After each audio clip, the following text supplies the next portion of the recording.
to another episode of Between Two Rocks, hosted by Axiom Group. I'm the best host, Rob Friesen. With us today we have Peter Nicholson, President and CEO of Wealth. Is that how you say it? Yeah, that's good pronunciation, Yeah. Rob. Wealth, most people get that wrong, but Yeah. it's also a long acronym, which is sometimes difficult. WCPD is what we do. We create wealth. The P is for preservation wealth, which is sometimes even harder than creating it. And the last component is D for donation. So we help our clients financially create wealth, preserve it, and then, of course, the best is for donation for them. That makes a lot of sense. Yeah, I thought so. Yeah. But some people will get it confused, WPDC, but think of us as WC Police. Well, we're not NYPD, the police department, or LAPD. That always gets in trouble. We're WCPD. Yeah, our wealth is short. So well done. So how did you decide you wanted to build wealth for people in your career? Well, I grew up in Nova Scotia, so I was always good at selling. So I was in high school or junior high, I could sell lots of magazines and chocolate bars. So and on my mom's side, my grandfather was a farmer, and I was selling vegetables. On my dad's side, there were more academics, lawyers, and professors, and so on. But I just always wanted to be in business, Rob. And I did a BCom at Dal. It was the only university that would take me in Canada. And I had that trouble too. Yeah. When schools don't want to take you. Yeah, exactly. At least we had one. The rest is kind of history. I love business, and I'm blessed with 6 beautiful children, and I'd love wow. to. Yeah, Busy guy. I figured out how that happened now. Yeah. My vasectomy is now working, Oh. so I won't have a 7th. I'd hope so. If you do, you have bigger issues. But I'd love for some of them to get into the business world. The first 2 is one's interested in vet medicine, and then that's my oldest son, and my second oldest son is into computers. Hey? Yeah. Disappointing when they don't. Yeah. Well, we love them no matter what. You have a favorite though, right? This is camera, right? This is going to be filmed. Wow, Yeah. we can cut it. Here's what I say to my kids: I love you all, but sometimes I like some kids better. So the love is unconditional, but the like is very conditional, depending on their behavior. And they range in from age of 8, 10, 12, 17, and then 25 and 27. Wow. Yeah, that's a solid answer. I'll Yeah. Do use you have that. children? I do too. 2. Would you like some more from me? I like other people's kids. Okay. Yeah, exactly. Yeah, they're always other kids. They're so well behaved. Yeah. Yeah, Yeah. they're different when they're. Can you give us a background on, you described the acronym, what your company stands for, but could you really dig in and let our millions of fans understand what you do for them as it relates to, the mining industry? Okay.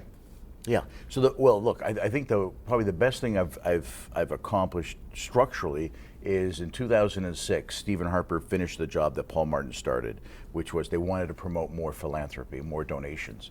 And they said if you have public stock, you don't have to pay a capital gain to donate. I'm going to have to stop. Okay. You said a politician finished a job? Yep, that's right. Stephen Harper finished with Paul Martin. Paul had a 50% capital gain inclusion, so when you gave stock, you only had to pay half your capital gain. And Mr. Harper said, "We'll go to 0 to promote even more, and also to match the Americans." So Canada's always, we want to be similar to America tax-wise, so we can continue on with great trading, and they're by far our biggest trading partner. So yeah, no, that was a big coup. I did it in 2006. We're the first in Canada, our firm. We had 3 other friendly competitors join, soon thereafter, several years, and but it's made a huge difference in exploration and getting more exploration dollars in. And just by happenstance, we are also using those. It's by choice. If you want to give to philanthropy, you can go to those flow-through shares, which are all capital gain. That's why they were so neat. They're 0 adjusted cost base because you get 100% tax deduction. And it really, really took off. 17 years later, I'm pleasantly surprised that we're probably about 80% of all the flow-through market uses a structured flow-through. And that is de-risking it by selling to a liquidity provider versus the opposite is take the risk And unfortunately, the risk is just so volatile. Most of the regular retail clients, not the the Eric Sprotts of the world and the Royal Bank Resource Mutual Fund managers, they can handle that risk, but most of the regular Canadians are having a difficult time, especially in the bear market we've been experiencing for the last decade. Yeah. So that's been a big coup for 2006, and here we are, 2024. Well, right on. So you mentioned philanthropy. What have you seen the wealth that you guys have created go to in a positive way through this industry? Yeah, well, it ranges from very small grassroots charities. We're helping one that they help high school students. So the donor is very involved at grade 12, grade 11. The principal chooses two from each high school. In this particular one's in Ottawa, where I'm based, and $150 a month gets them financially stable. So they're in a very unstable home, maybe they're working 3 jobs. Academically, they should be able to graduate from high school, but financially, broken homes, other issues, it's holding them back. Just a small $150 a month is all they need to be able to graduate from high school. And if you don't graduate from high school, you really don't have much of a future anymore. So that's on the small end. On the large end, I mean, I was very involved with the Museum of Human Rights in Winnipeg. And that was a $250 million raise. It's all glass. Have you been to see the museum at all? No, not it's yet. an You architecture. haven't invited me. Okay, well, we'll definitely do that. Okay, thank you. Yeah, it's We'll all put it in my glass. It's calendar. gorgeous. If your viewers haven't been there, please go to Winnipeg. It's fabulous. So the flow-through shares were a big component of that $250 million raise. We raise for every university and hospital. We're very involved with the University of Saskatchewan, University of Regina, the hospitals there, the universities. That's where most of our main donors go. But then they go right down to churches and synagogues and small grassroots where literally a $5,000 donation, $50,000 donation can really move the needle. And some of them are actually offshore too. We're helping in India, Philippines, Africa. And so, but that's what we do, and what a great job. I get a charge a fee to help people give away their money. Yeah. My accountant says, that's brilliant. Why do they need your help to give away money? Well, we do it in a very tax efficient manner. Can I help? Can you help? Yeah. Well, Give I don't away want to money? upset Doug and Axiom. I hear you're one of their top people, so I couldn't. You're right. Yeah. And I'm sure that came straight out of his mouth too.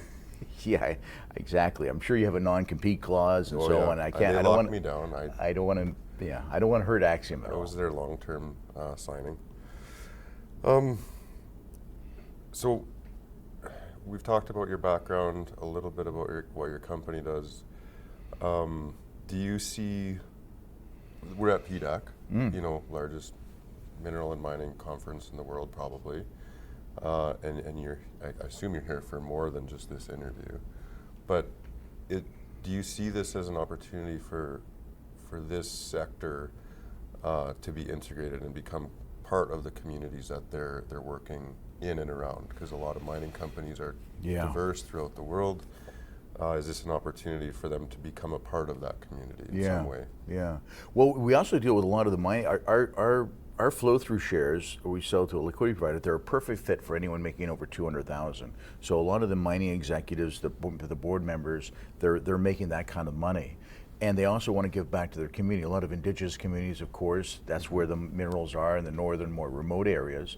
And it's been a huge win to put money back into Noranda-Rouen or up in the Athabasca region or in remote areas of British Columbia, Northern Ontario. So we're the biggest employer of indigenous, the mining industry, and the flow-through shares are allowing them to be very entrepreneurial, and there's been lots of hockey rinks, community centers built with our philanthropy because of the flows.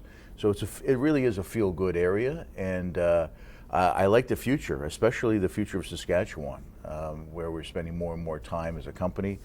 You've got great potash. The world needs better fertilizer to grow and feed the world. Phenomenal uranium. Now we're getting lots of copper discoveries, lithium. So I think for the 1.1 million people in Saskatchewan, they're on the right trajectory for great wealth.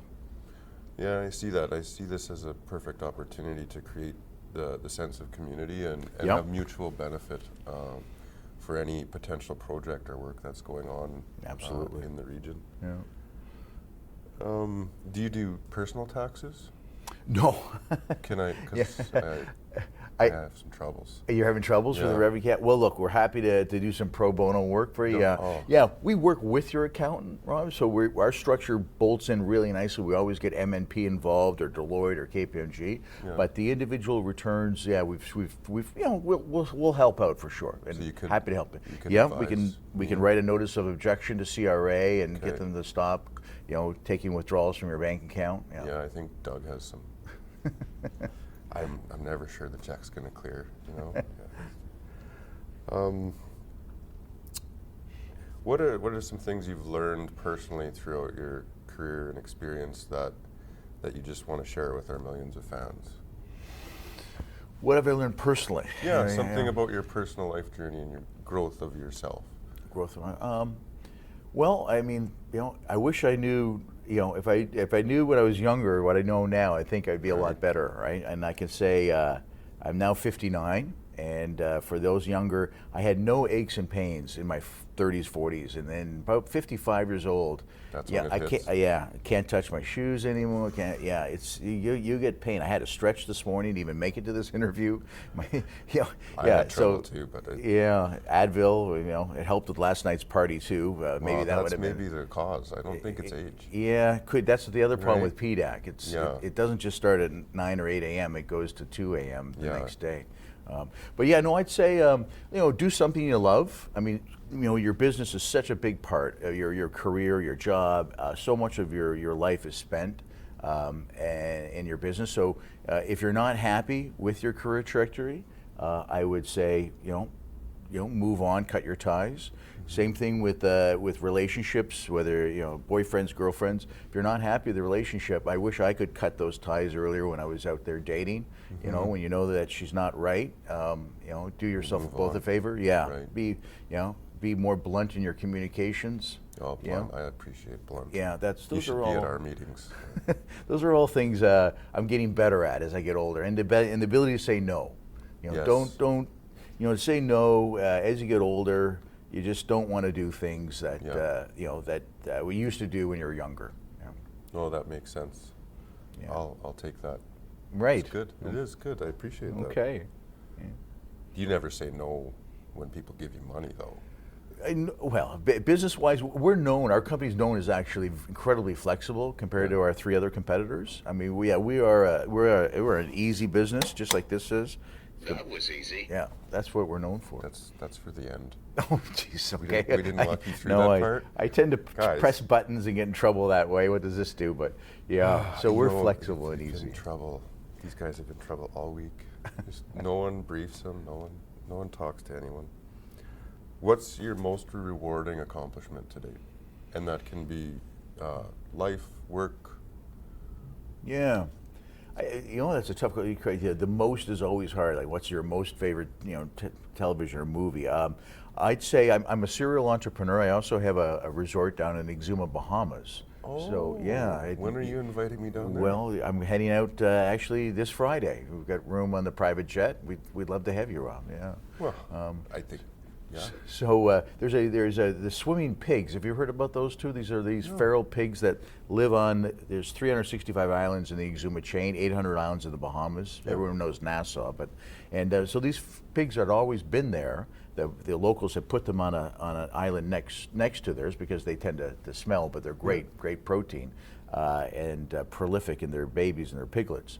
So the pigs are smart like dogs, and they quickly found out if they swam out to the boats, this would be back in the 80s, that they could, in 1990s, they could get great food from the yachting and small boats going by, beers and hamburgers and fresh vegetables and so on. So became the swimming pigs. I bought a resort, a former Four Seasons residence in 2011, and we were bleeding money badly. I mean, I was losing $100,000 a month every month. And I had to find a way to turn that business around. And those swimming pigs, I'm proud to say, turned it around for me. I put them on the internet. I did a documentary short film on them called When Pigs Swim. We got invited to the Cannes Film Festival, and it absolutely exploded. And if you just Google swimming pigs, you'll get page after page. Is there a link on your website? Yeah, to swimming yeah, pigs? yeah, absolutely. Really? And it's probably for our resort. We're doing about $15 million a year. $7.5 million is from the first reason they come is to watch pigs swim. Wow. And then the whole country of the Bahamas, it's now not it's better in the Bahamas, it's come swim with the pigs. And so I like to say, I was very instrumental in that. That was a great big business accomplishment. We also had the Fire Festival. You're probably young enough to remember there was this festival, the greatest party that never happened. A guy named Billy McFarland, one of your cameramen smiling. He took in $25 million and never put on the concert. That was actually adjacent to our resort. And anyway, so there's lots of crazy things happen in the Bahamas and Florida. We like to say it's a sunny place for shady people. Yeah. Although I'm not shady, I'm pretty straight. I belong there then, for sure. Yeah, so that would be it. And then also just have a great family. I mean, Annabelle and I have done a wonderful job of raising, I think, great children. It's a house full of love. So I'm very, very proud of what I've been able to accomplish there. That's great, but no favorite child? I'm not going to say that on camera, no. Wow. No. I ask the hard-hitting questions. You People you and Oprah. Know. Yeah, that's right. You and Oprah. Want to know. Yeah. Do you have, what's the best way for our fans to get in contact with you? Well, I mean, I actually jokingly, I gave my cell number, 613-851-0417, and I had an issuer call me. He goes, "You put your cell number on." So when I called you, and he said, "Look, I got to raise some flow through." That's it. WCPD. You can Google Peter Nicholson. Don't get. My dad is senior. I'm junior. I also made him involved with my company. But nice. When you Google Peter Nicholson, you'll actually get page after page of his relationship with Elon Musk. My dad was Elon's last boss he had when my dad hired Elon when he was 20 years old out of Queens. Really? And they still have a father-son kind of relationship, and they still keep in touch. And we can't influence them to stay off of X, Twitter, or the way Elon goes is the way Elon goes. But you should introduce us. Okay. Yeah, he's easy to reach. I think we could do a lot of collaborations with Elon. I think there's potential there. Yeah. And almost every month I get a call from the Wall Street Journal or some other organization saying we want to do a piece on your relationship with Elon. I'm like, no, you got the wrong dad. It's my dad. And my dad's very, very protective of that relationship. He almost never does interviews. And that's, it's a trust thing, and I think that's valuable. That's interesting. This is way more interesting now than just taxes and money. So anything else you want to share with us? Well, not much other than I've really been impressed with Saskatchewan, where you're from. Yeah. Were you born in Saskatchewan and raised? I was, born and raised. Yeah. It reminds me of a lot of my Atlantic Canada roots. Where big oceans. Yeah, they're both very great people. Yeah. So I've been very happy with my experience in Saskatchewan. I've only been there, I think, twice in my life, going into the tax law change in April, and then now I've been there 10 times in 8 months. There's a lot going on there. There's a huge amount going there. And when I say I'm going, people are like, how many people live in Saskatchewan? I didn't think there was many people. I'm like 1.1 million. They're surprised at that number. Yeah, and we're just spread out. We're really spread out. You're really spread out. Yeah, that's absolutely true. Is there anything else you'd like to share? Any closing thoughts? No, but this has been great. Thank you for the opportunity for Doug. I was really impressed. I'm not used to being on camera. You're owning it. Yeah, really? Yeah. Okay. All right. Thank you. Best one we've had so far. And I'll be honest, with the whole tax thing, I was like, I don't know what I'm going to do here, but this is fantastic. I'm not the first though, right? No, you've had some others. Yeah. Well, you got to test the waters. Okay. But you're the best. Yeah. Oh, excellent. Yeah. You weren't the first. You won't be the last, but definitely the best so far. I mean, taxes, you're right, tax is so goddamn boring. How are you going to have any fun with it? But, I mean, I have to say, Justin Trudeau has made my job a lot easier. I mean, most of the people in Saskatchewan and the high-income people, they can't stand him. Yeah. I've been in this business since '87. I have never had a prime minister that is so disliked by the business people. So I think the Conservatives have got a very clear path. And the Sask Party as well, of being reelected and moving forward. But I mean, we just help you pay, take a 25% reduction on your bill, a bill you hate to pay, with a lot of emotional baggage attached to that, and that's what we do, and that includes our fees. And if you want to give those charity and not make a 25% return, you could basically give the equal amount in donations at a 1 cent cost. So if you're planning to give donations, if you're not happy with how much tax you're paying, then reach out to us and we'll help and create jobs and create more critical minerals to save the world. So and then you grow a sense of community within industry. Grow a sense of community, yeah. No, I really been very happy the last 17 years of this business as it's grown and seeing helping people. Yeah, we've We're now over $350 million to charity. Our donors have given away using the structure, That's and fantastic. well over $1 billion of drilling. And it's been a very difficult market. Well, hopefully this is the bottom of the stock market in critical minerals and mining. We need our bull to start. Yeah, and I think your company provides opportunity for everyone to benefit. That's which right. is great. Yeah. Okay. Thank you. Thank you. Great Can to you see- push that? Oh yeah. That was easy. Thank you you go. for your time. Okay. Great.